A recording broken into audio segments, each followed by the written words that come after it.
안녕하세요. 운동이야기의 김 교수입니다. 자, Q&A 시간인데요. 구독자님 BHI5267님께서 질문을 주셨습니다.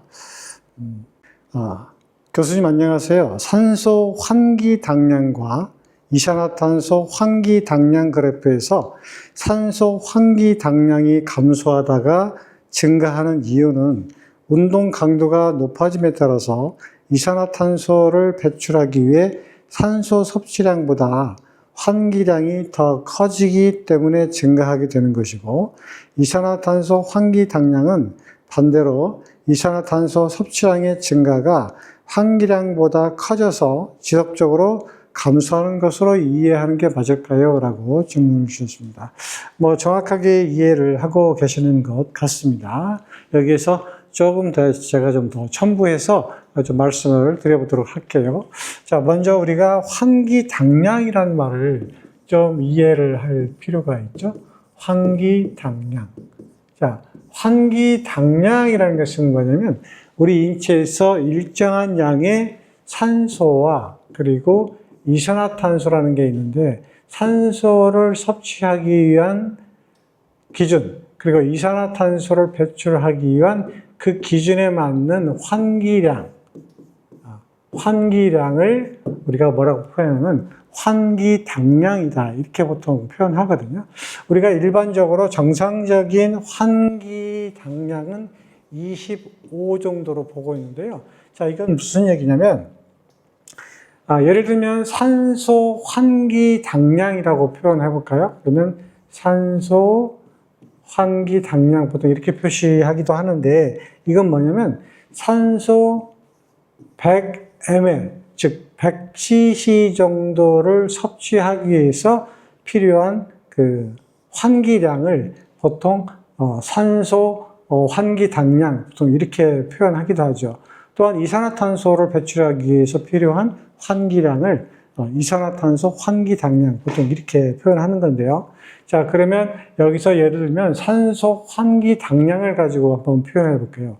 보통 정상적인 값이 25라고 했는데, 보통 100cc 정도의 산소를 섭취하기 위해서 필요한 환기량을 보통 정상적인 값을 25라고 표현하는 거거든요. 그러니까 25ml 정도의 산소를 섭취하기 위해서 필요한 환기량, 보통 환기량은 리터 단위로 표현하게 되는데, 이러한 것들을 우리가 보통 산소 환기당량 또는 산소 당량 이렇게를 표현을 하는 것이죠. 자, 그러면 정상적인 상태에 있다가 이제 운동을 하게 되면 이산화탄소가 감소하기도 하고, 운동 초기에 이산화탄소가 감소하기도 하고, 운동 초기에는 산소 양이 증가하기도 하고, 또 반대로 되기도 하는데, 일반적으로 안정시에서 이제 운동시로 전환이 될 때 우리가 흔히들 이렇게 표현하거든요. 이 그래프를 지금 세 가지를 지금 제가 그리고 있는데, 자, 맨 위에 것을 뭐라고 표현하냐면 산소 분압이라고 표현하고요.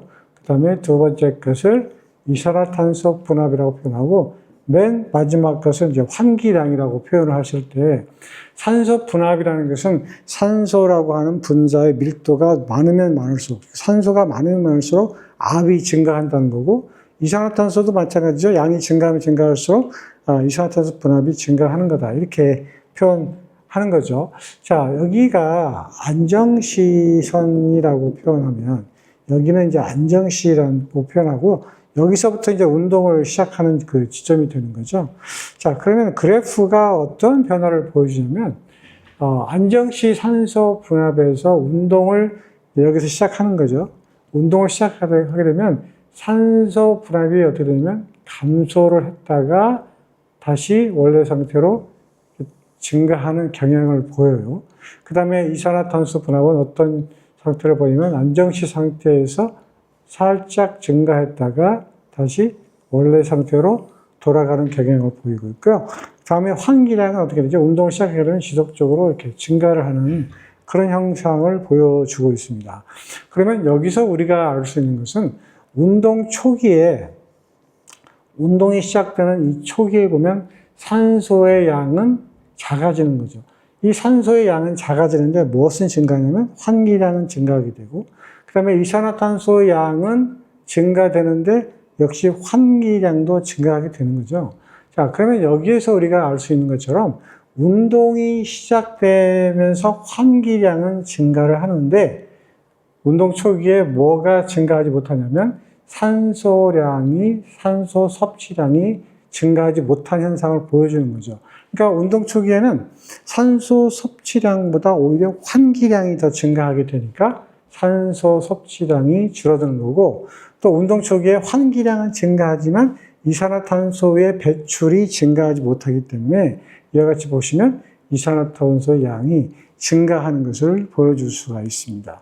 따라서 여기서 운동 초기에 환기량과 산소 섭취량, 환기량과 이산화탄소 섭취량, 이 관계를 보면 산소 당량과 이산화탄소 당량을 어떤 관계가 성립되는지 우리가 여기서 알 수가 있는 거죠. 자, 이러한 현상을 보여주는 그 이유는 여러 가지가 있는데, 여기 가장 대표적인 것이 뭐냐면, 우리가 산소 부채라는 용어를 예전에 한번 설명을 드린 적이 있었습니다. 제 영상에서 혹시 산소 부채에 대해서 한번 클릭을 해보시고 참고를 해보시면 좋을 것 같아요. 즉, 운동 초기에는 증가하는 환기량에 비해서 산소 공급이 원활하지 못하기 때문에 이와 같이 산소 섭취량이 감소하는 건데, 이런 것들을 운동이 끝난 다음에 갚아준다고 해서 산소 부채라는 용어를 쓰는데, 이걸 다시 말하면 운동 초기에 환기량에 비해서 산소 공급량이 부족한 것, 섭취량이 부족한 것을 여기를 뭐라고 표현하냐면 산소 부족량이라고 보통 표현하기도 합니다.